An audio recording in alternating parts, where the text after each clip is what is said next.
Hello everyone, मैं हूं श्वेता और आप देख रहे हैं स्टडी कॉमर्स। इस वीडियो में हम डिस्कस करेंगे महाराष्ट्र सेट 2024 के इंटरनेशनल बिजनेस के क्वेश्चंस को। फर्स्ट क्वेश्चन है, which of the following is not a principle of WTO? Options हैं free trade, non discrimination, fair competition या फिर डिस्क्रिमिनेशन। तो यहाँ देखिए ऑप्शन डी करेक्ट होगा। डिस्क्रिमिनेशन ये प्रिंसिपल नहीं है डब्ल्यूटीओ का।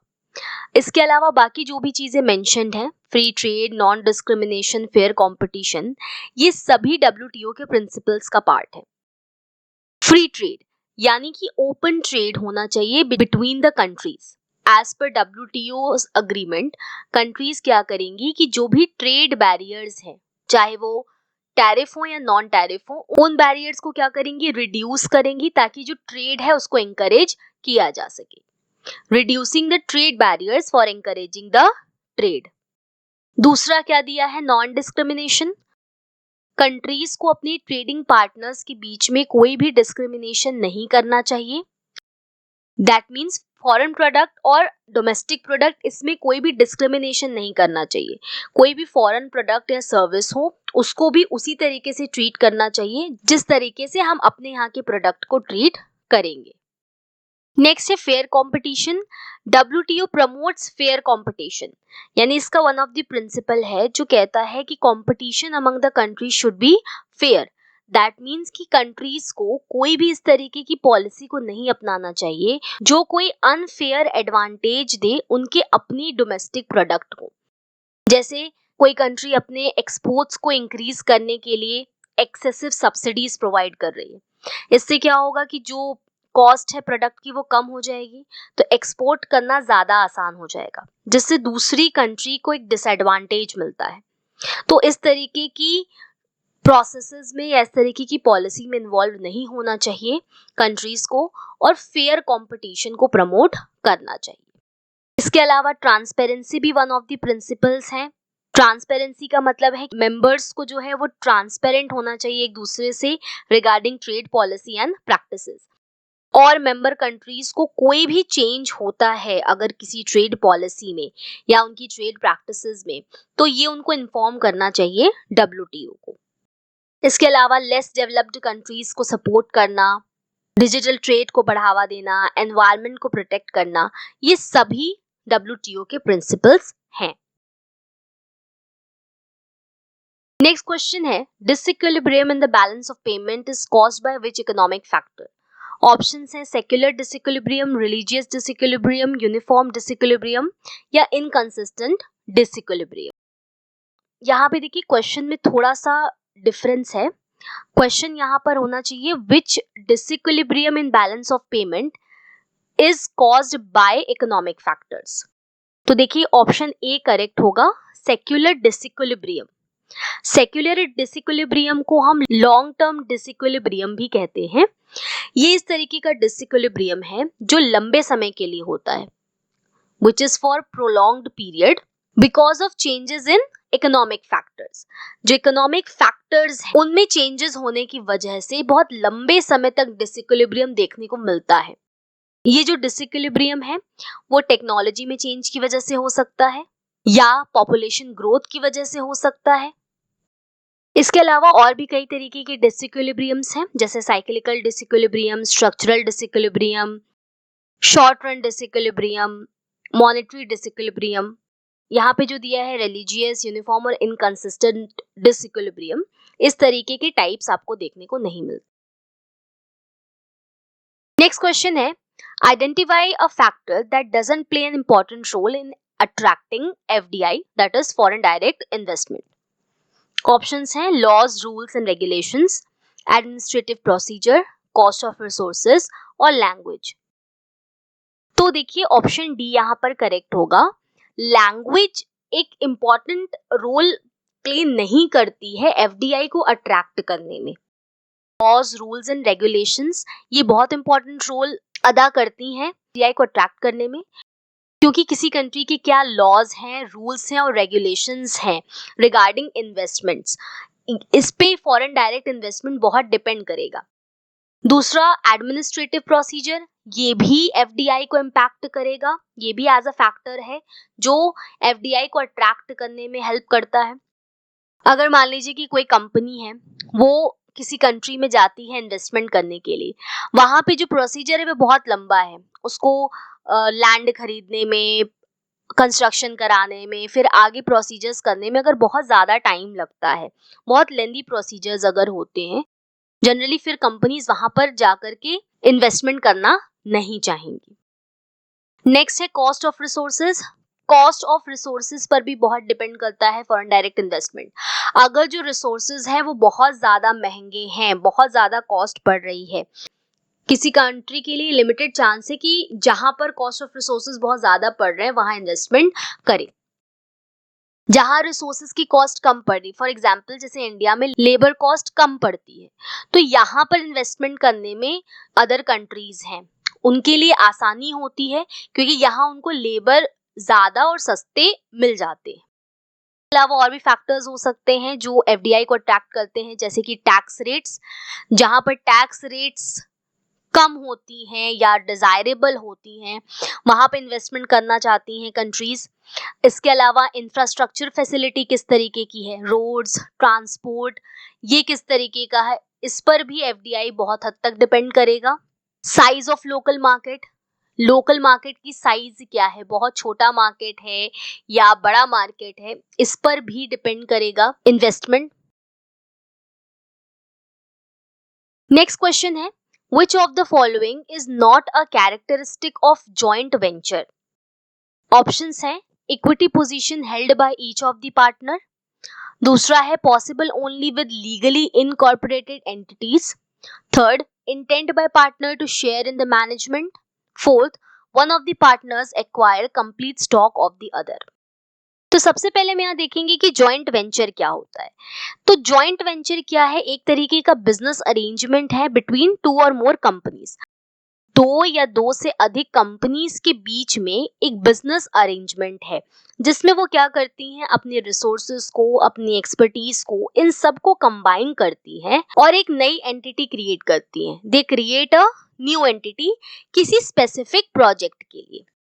तो जॉइंट वेंचर में जो भी पार्टनर्स हैं जो कंट्रीब्यूट कर रहे हैं, वो अपनी कैपिटल, स्किल्स, ये सब कंट्रीब्यूट करते हैं और ओनरशिप, रिस्क, जो रिवॉर्ड है, जो प्रॉफिट है, इन सब को शेयर करते हैं। इसमें जो दो पार्टीज होती हैं जॉइंट वेंचर में, ये गवर्न होती हैं बाय अग्रीमेंट। अग्रीमेंट में सभी चीजें स्पेसिफाई कर दी जाती हैं, कैसे प्रॉफिट एंड लॉस शेयर किया जाएगा, क्या राइट्स होंगी, क्या ड्यूटीज होंगी, क्या ऑब्लिगेशंस होंगी, कैसे रिवॉर्ड दिया जाएगा, ये सब चीजें इसमें मेंशन रहती हैं। तो अगर हम फीचर्स यहाँ पर देखें तो पहला देखिए दिया है equity position held by each of the partner, तो ये बिल्कुल सही है। हर पार्टनर की जॉइंट वेंचर में इक्विटी पोजीशन रहती है। नेक्स्ट है possible only with legally incorporated entities, ये भी बिल्कुल सही है कि जॉइंट वेंचर बनाने के लिए हमको जो एंटिटीज हैं वो लीगली इनकॉर्पोरेटेड होनी चाहिए, रजिस्टर्ड होनी चाहिए। नेक्स्ट है intent by partner to share in the management, सभी पार्टनर्स मैनेजमेंट में, that is profit and losses को भी शेयर करते हैं, इसके अलावा मैनेजमेंट में भी पार्टिसिपेट करते हैं। फोर्थ दिया है one of the partner acquire complete stock of the other, तो ऐसा नहीं है, सभी पार्टनर्स कंट्रीब्यूशन करते हैं और सभी पार्टनर्स हिस्सेदार होते हैं। तो ये देखिए कैरेक्टरिस्टिक नहीं है, तो ऑप्शन डी यहां करेक्ट होगा। नेक्स्ट क्वेश्चन है which of the following is not the level of regional economic integration? Options हैं custom union, common market, economic union और नेशनल यूनियन। तो यहाँ सबसे पहले देख लेते हैं कि रीजनल इकोनॉमिक इंटीग्रेशन क्या होती है। देखिए सभी कंट्रीज एक दूसरे से क्या है, ज्योग्राफिकली डिफरेंट है। कहीं इंफ्रास्ट्रक्चर बहुत अच्छा है, कहीं नहीं है, कहीं पॉलिसीज बहुत अच्छी हैं, कहीं पर नहीं है।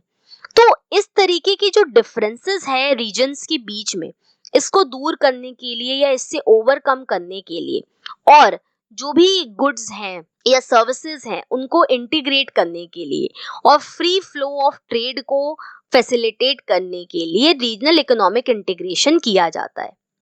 रीजनल इकोनॉमिक इंटीग्रेशन क्या है? ये एक ऐसी प्रोसेस है जिसके थ्रू दो या दो से अधिक कंट्रीज के बीच में जो भी इकोनॉमिक बैरियर्स हैं उनको रिमूव करती है। क्यों ऐसा करती हैं? ताकि जो प्रोडक्टिविटी है और इकोनॉमिक इंटरडिपेंडेंस है उन रीजन्स के बीच में उसको इम्प्रूव किया जा सके या उसको बढ़ाया जा सके। दैट इज जो भी टैरिफ और नॉन टैरिफ बैरियर्स हैं उनको रिड्यूस करती हैं ताकि उन रीजन्स में या उन कंट्रीज के बीच में जो गुड्स एंड सर्विसेज हैं या फैक्टर्स ऑफ प्रोडक्शन है इनका फ्री फ्लो हो सके। रीजनल इकोनॉमिक इंटीग्रेशन को regional trade block, regional trade agreement, regional economic forces in नाम से भी जाना जाता है। रीजनल इकोनॉमिक इंटीग्रेशन से क्या फायदा मिलता है रीजन्स को? तो एफिशिएंसी मार्केट की इंक्रीज होती है, बेटर इंफ्रास्ट्रक्चर्स होते हैं, ग्लोबल मार्केट में वो खड़े हो पाते हैं। इसके अलावा पीस, सिक्योरिटी, इस तरीके की बेनिफिट्स भी देखने को मिलते हैं। अब बात आती है कि लेवल्स क्या क्या है रीजनल इकोनॉमिक इंटीग्रेशन के। तो रीजनल इकोनॉमिक इंटीग्रेशन में 5 लेवल्स होते हैं। सबसे पहला है फ्री ट्रेड एरिया, इसके बाद custom union, common market, economic union और political union. Free trade area क्या है? लोएस्ट लेवल है, और पॉलिटिकल यूनियन क्या हो जाएगा आपका? हाईएस्ट लेवल है। NAFTA, European Union, ASEAN, SAARC, ये सभी रीजनल इकोनॉमिक इंटीग्रेशन के एग्जाम्पल्स हैं। रीजनल इकोनॉमिक इंटीग्रेशन पे मैंने एक डिटेल्ड वीडियो ऑलरेडी बनाया हुआ है, तो आई बटन पर क्लिक करके आप उस वीडियो को देख सकते हैं। तो क्वेश्चन पर अगर वापस आए तो इनमें से कौन सा रीजनल इकोनॉमिक इंटीग्रेशन का लेवल नहीं है? तो कस्टम यूनियन होता है, कॉमन मार्केट भी है, इकोनॉमिक यूनियन भी है, लेकिन नेशनल यूनियन कोई भी लेवल नहीं होगा। तो यहां पर ऑप्शन डी करेक्ट होगा। नेक्स्ट क्वेश्चन है, which of the following is not the goal of corporate social responsibility? Options हैं ensure environmental sustainability, promote empowerment of women and depressed class, develop awareness about issues of social concern, या फिर to acquire benefits and tax concessions from government. तो CSR क्या है? CSR एक obligation है businesses का towards society. Businesses क्या करती हैं? रिसोर्सेज यूज करती हैं फ्रॉम सोसाइटी। तो ये जरूरी है कि जब हम सोसाइटी के रिसोर्सेज को यूज करके बिजनेस कर रहे हैं तो हम सोसाइटी के लिए भी कुछ कंट्रीब्यूट करें। तो कॉर्पोरेट सोशल रिस्पॉन्सिबिलिटी में जो बिजनेसेस हैं they can contribute towards society bye pollution reduction, investment in education, health, environmental protection, etc. इस तरीके की कई ऐसी फील्ड्स हैं जहां पर जो कंपनीज हैं, जो बिजनेसेस हैं, वो कंट्रीब्यूट कर सकते हैं towards the betterment of society. India में कंपनीज एक्ट 2013 मैंडेटरी करता है कंट्रीब्यूशन करने के लिए टुवर्ड्स कॉर्पोरेट सोशल रिस्पॉन्सिबिलिटी, और इंडिया ऐसी पहली कंट्री है जिसने CSR को मैंडेटरी किया है। तो एग्जाम्पल के तौर पे Reliance industries, oil and natural gas corporation, HDFC, Tata consultancy services contribute करती हैं टुवर्ड्स CSR। तो अब अगर हम गोल्स की बात करें CSR के, तो पहला देखिए यहाँ दिया है इंश्योर एनवायरमेंट सस्टेनेबिलिटी। तो ये बिल्कुल सही है, ये CSR का एक गोल है, एनवायरमेंट को प्रोटेक्ट करना और एनवायरमेंट की सस्टेनेबिलिटी इंश्योर करना, आने वाली जनरेशन के लिए भी रिसोर्सेज रहें, ये इंश्योर करता है CSR। दूसरा है promote empowerment of women and depressed classes. तो ये भी इसका एक गोल है, एजुकेशन प्रोवाइड करना, हेल्थ बेनिफिट्स प्रोवाइड करना towards women and depressed class. Next है develop awareness about issues of social concern. ये भी बिल्कुल सही है, CSR क्या करता है? अवेयरनेस डेवलप करता है about the social concern, society से जो रिलेटेड प्रॉब्लम्स हैं उनके लिए अवेयरनेस लेकर के आता है। लेकिन to acquire benefits and tax concession from government, ये CSR का गोल नहीं है। तो हमसे पूछा भी यही गया था कि CSR का इसमें से कौन सा गोल नहीं है, तो ऑप्शन डी यहाँ पर करेक्ट होगा। नेक्स्ट क्वेश्चन है, Which of the following is not mode of entry to international business? Options है direct exporting, indirect exporting, inter corporate transfer या फिर पर्सनलाइज सेल्स कॉन्ट्रैक्ट। पहला है एक्सपोर्टिंग एंड इंपोर्टिंग। तो इंटरनेशनल बिजनेस में हम थ्रू एक्सपोर्ट और इंपोर्ट एंटर कर सकते हैं। एक्सपोर्टिंग का मतलब क्या है? किसी फॉरेन कंट्री को गुड्स एंड सर्विसेज सेल करना। वही इंपोर्टिंग का मतलब है buying from the foreign country. अब ये इंपोर्ट या एक्सपोर्ट डायरेक्ट भी हो सकता है और इनडायरेक्ट भी हो सकता है। सप्लायर है, उससे जो परचेजिंग या सेलिंग की जा रही है, अगर वो डायरेक्टली इन्वॉल्वमेंट है कंपनी का, कंपनी ही सारी चीजें हैंडल कर रही है, खुद से हैंडल कर रही है, तो उसको हम डायरेक्ट इंपोर्टिंग या डायरेक्ट एक्सपोर्टिंग कहेंगे। वहीं पर अगर किसी मिडिल मैन को या किसी थर्ड पार्टी को हायर करती है नेगोशिएशन करने के लिए, तो उस केस में ये इनडायरेक्ट इंपोर्टिंग या एक्सपोर्टिंग होगा। सेकेंड हो सकता है आप कॉन्ट्रैक्ट मैन्युफैक्चरिंग। कॉन्ट्रैक्ट मैन्युफैक्चरिंग में क्या होता है? एक फर्म किसी दूसरी फर्म के साथ जो फॉरेन कंट्री में है, उसके साथ कॉन्ट्रैक्ट करती है किसी गुड्स को या कुछ कंपोनेंट्स को मैन्युफैक्चर करने के लिए। मान लीजिए कि इंडिया में कोई कार बनाने वाली कंपनी है, लेकिन वो कार के सभी पार्ट्स खुद नहीं बनाती है, तो कुछ पार्ट्स को मैन्युफैक्चर करने के लिए वो किसी फॉरेन कंट्री की कोई फर्म जो है उसके साथ कॉन्ट्रैक्ट कर सकती है। मोड है लाइसेंसिंग का। लाइसेंस दे करके भी इंटरनेशनल बिजनेस में एंटर किया जा सकता है। इसमें क्या होगा कि एक कंपनी जो किसी कंट्री में है, तो किसी फॉरेन कंट्री में जो कंपनी है उसको लाइसेंस दे देती है अपने ब्रांड को, ट्रेडमार्क को, कॉपीराइट टेक्नोलॉजी को यूज करने के लिए, सो दैट जो उनके प्रोडक्ट्स हैं उसको सेल किया जा सके इन दी अदर कंट्री। इसके लिए जो लाइसेंसर है, जो कि लाइसेंस दे रहा है, वो कुछ रॉयल्टी या फीस चार्ज करता है। नेक्स्ट है फ्रेंचाइजिंग। फ्रेंचाइजिंग का मतलब क्या है कि एक कंपनी किसी कंट्री में किसी दूसरी कंट्री में किसी कंपनी को ये राइट देती है कि वो उसकी एंटायर जो पूरा बिजनेस मॉडल है उसको यूज कर सकता है। बिजनेस मॉडल को यूज करके बिजनेस को एस्टैब्लिश कर सकता है, बिजनेस को आगे बढ़ा सकता है। इसमें सेटअप करने के लिए इनिशियल फ्रेंचाइजी फीस ली जाती है, फिर आगे रॉयल्टीज इसमें कंटिन्यू की जाती है। फ्रेंचाइजी का यूज ज्यादातर आपकी जो सर्विस बेस्ड इंडस्ट्रीज हैं उसमें यूज होता है, रेस्टोरेंट्स में, रिटेल स्टोर्स में। नेक्स्ट है जॉइंट वेंचर। जॉइंट वेंचर के थ्रू भी हम इंटरनेशनल बिजनेस में एंटर कर सकते हैं। जॉइंट वेंचर में क्या होगा कि दो कंपनीज क्या करेंगी, आपस में कोलैबोरेट कर जाएंगी किसी पर्टिकुलर प्रोजेक्ट के लिए और एक नई एंटिटी बनाती है। इसके अलावा देखिए यहाँ पे जो दिया है इंटर कॉर्पोरेट ट्रांसफर्स, ये भी वन ऑफ द मोड है इंटरनेशनल बिजनेस में इन्वॉल्व होने का या इंटरनेशनल बिजनेस में एंटर करने का। इंटर कॉर्पोरेट ट्रांसफर्स में क्या होता है कि एक पेरेंट कंपनी और उसकी जो अदर एफिलिएट्स हैं या फॉरेन सब्सिडियरीज हैं उनके बीच में रिसोर्सेज या प्रोडक्ट्स का ट्रांसफर होता है। ये डिफरेंट डिपार्टमेंट्स के बीच में या डिफरेंट डिविजन्स के बीच में इस तरीके के ट्रांसफर्स किए जाते हैं। ये ज्यादातर जो मल्टीनेशनल कॉर्पोरेशंस होती हैं या बड़ी बड़ी फर्म्स होती हैं उसमें आपको देखने को मिलता है। तो क्वेश्चन को अगर हम देखें तो डायरेक्ट एक्सपोर्टिंग, इनडायरेक्ट एक्सपोर्टिंग और इंटर कॉर्पोरेट ट्रांसफर्स, ये सभी मोड्स हैं इंटरनेशनल बिजनेस में एंटर होने का। लेकिन पर्सनलाइज्ड सेल्स कॉन्ट्रैक्ट, ये क्या है? कॉन्ट्रैक्चुअल अग्रीमेंट होता है गुड्स एंड सर्विसेज को सेल करने का बिटवीन द पार्टीज। अब ये गुड्स एंड सर्विसेज जो सेल की जा रही हैं, इसका जो कॉन्ट्रैक्ट हो रहा है ये इंटरनेशनल लेवल पर भी हो सकता है, लेकिन ये एंट्री करने का मोड नहीं है। मतलब पर्सनलाइज सेल्स कॉन्ट्रैक्ट से हम इंटरनेशनल बिजनेस में एंटर नहीं कर सकते। यहाँ पर देखिए ऑप्शन डी करेक्ट होगा।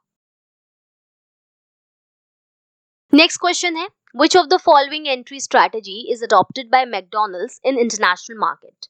ऑप्शन है लाइसेंसिंग, स्ट्रेटेजिक अलायंस, फ्रेंचाइजिंग या acquisition. McDonald's US based company है लेकिन हर जगह आपको देखने को मिलती है। इंडिया में भी मैकडोनल्ड्स काफी सारी जगहों पर आपको मिल जाएगा और काफी पॉपुलर आपको देखने को मिलता है। तो हमें यहाँ बताना है कि कौन सी स्ट्रैटेजी मैकडोनल्ड्स ने अप्लाई की है या अडॉप्ट की है इंटरनेशनल मार्केट में एंटर करने के लिए। तो जैसा कि हमने देखा था कि इंटरनेशनल मार्केट में एंटर करने के लिए बहुत सारे फैक्टर्स को देखना पड़ता है, जैसे मार्केट का क्या साइज है, कंपटीशन कैसा है, के कॉस्ट ऑफ रिसोर्सेज किस तरीके के हैं, लॉज टैक्स सिस्टम, ये सब किस तरीके का है। तो मैकडॉनल्ड्स ने जो स्ट्रैटेजी अपनाई है, 3 तरीके की स्ट्रैटेजीज को उसने यूज किया। पहला जो स्ट्रैटेजी है मैकडॉनल्ड्स का वो है कंपनी ओन्ड आउटलेट्स, दूसरा है फ्रेंचाइजिंग और थर्ड है joint ventures. Company owned stores जो है इनकी, ये आपको यूके यूएस में मिल जाएंगी। यहाँ इनकी अच्छी खासी रेपुटेशन है जो इन्होंने डेवलप की है बाय ओनिंग देयर आउटलेट्स। इसके अलावा फ्रेंचाइजिंग को भी यूज करके मैकडॉनल्ड्स एंटर करती है इंटरनेशनल बिजनेस में। जो डेवलपिंग कंट्रीज है वहां पे ये फ्रेंचाइजिंग का यूज करती है एंटर करने के लिए। इसके अलावा जॉइंट वेंचर्स का भी यूज करती है depending upon the situation and environment of the country. तो यहाँ पर देखिए ऑप्शन सी करेक्ट होगा, फ्रेंचाइजिंग। नेक्स्ट क्वेश्चन है which of the following type of FDI includes creation of new assets and production facility in the host country? Options हैं strategic alliances, mergers and acquisition, brownfield investment या फिर greenfield investment. देखिए सबसे पहला यहाँ पर आपको दिया हुआ है स्ट्रेटेजिक अलायंसेस। स्ट्रेटेजिक अलायंसेस का मतलब क्या है, दो या दो से अधिक कंपनीज के बीच में ये अग्रीमेंट होता है या वो कोलैबोरेट करती हैं किसी स्पेसिफिक ऑब्जेक्टिव को पूरा करने के। लेकिन यहाँ पे जो इनकी आइडेंटिटी होती है वो इंडिपेंडेंट रहती है, यानी वो मिलके कोई एक एंटिटी नहीं बनाती हैं बल्कि इंडिपेंडेंटली वर्क करती हैं। दूसरा है मर्जर एंड एक्विजिशन। मर्जर में क्या होता है कि दो सेपरेट एंटिटीज जो होती हैं वो साथ में आ जाती हैं, कंबाइन होती हैं और एक नई ऑर्गेनाइजेशन क्रिएट करती हैं। वहीं एक्विजिशन में क्या होता है कि एक एंटिटी या एक कंपनी दूसरे को टेक ओवर कर लेती है। नेक्स्ट है ब्राउनफील्ड इन्वेस्टमेंट। ब्राउनफील्ड इन्वेस्टमेंट में क्या होता है कि एक कंपनी किसी एग्जिस्टिंग फैसिलिटी में इन्वेस्ट करती है और अपने ऑपरेशंस को स्टार्ट करती है। यहाँ पर क्या होता है कि कंपनी परचेज करती है या लीज करती है एग्जिस्टिंग फैसिलिटी को। यहाँ पर ज्यादा स्टार्टअप कॉस्ट नहीं लगता है, जैसे मर्जर्स एंड एक्विजिशन के थ्रू ब्राउनफील्ड इन्वेस्टमेंट्स किए जा सकते हैं। नेक्स्ट है ग्रीनफील्ड इन्वेस्टमेंट। ग्रीनफील्ड इन्वेस्टमेंट का मतलब होता है स्टार्टिंग फ्रॉम स्क्रैच। जब कोई कंपनी क्या करती है कि फ्रेश स्टार्ट करती है, नया इंफ्रास्ट्रक्चर डेवलप करती है, नया स्टार्ट करती है, कोई भी प्रायर वर्क नहीं हुआ रहता है, तो उसको हम ग्रीनफील्ड इन्वेस्टमेंट कहते हैं। ऐसे केस में कंपनीज क्या करती हैं, नई फैसिलिटीज को क्रिएट करती हैं स्टार्टिंग फ्रॉम स्क्रैच। स्क्रैच से, शुरू से वो जमीन खरीदती हैं, इंफ्रास्ट्रक्चर को डेवलप करती हैं, सारी चीजें लेकर के आती हैं, उसके बाद प्रोडक्शन को स्टार्ट करती हैं। इस केस में जो कंपनी होती है, जो फॉरेन कंपनी होती है, उसका ज्यादा कंट्रोल होता है एक्टिविटीज के ऊपर। तो यहाँ हमसे क्या पूछा गया था कि कौन सा एफडीआई का ऐसा टाइप है जिसमें नए एसेट्स को क्रिएट किया जाता है और प्रोडक्शन फैसिलिटीज को क्रिएट किया जाता है होस्ट कंट्री में। तो देखिए पहली बात तो यहाँ स्ट्रेटेजिक अलायंस और मर्जर और एक्विजिशन क्या है, ये तरीका हो सकता है इन्वेस्टमेंट करने का। टाइप ऑफ इन्वेस्टमेंट यहाँ पर कौन कौन से हैं, ब्राउनफील्ड इन्वेस्टमेंट और ग्रीनफील्ड इन्वेस्टमेंट। तो यहाँ पर स्टार्टिंग फ्रॉम स्क्रैच क्या है, ग्रीनफील्ड इन्वेस्टमेंट। तो ऑप्शन डी यहाँ करेक्ट होगा। एफडीआई पे मैंने ऑलरेडी एक वीडियो बनाया हुआ है, तो आई बटन पे क्लिक करके आप उस वीडियो को देख सकते हैं। अगर आप हमारे लेक्चर्स की फ्री पीडीएफ डाउनलोड करना चाहते हैं तो आप हमें टेलीग्राम पर ज्वाइन कर सकते हैं। इससे रिलेटेड इन्फॉर्मेशन आपको डिस्क्रिप्शन बॉक्स में मिल जाएगी या फिर इस क्यूआर कोड को स्कैन करके भी आप हमें ज्वाइन कर सकते हैं। तो आज की इस वीडियो में हमने पढ़ा महाराष्ट्र सेट 2024 के इंटरनेशनल बिजनेस के क्वेश्चंस को। होपफुली ये चीजें आपको समझ में आई होंगी। Thank you.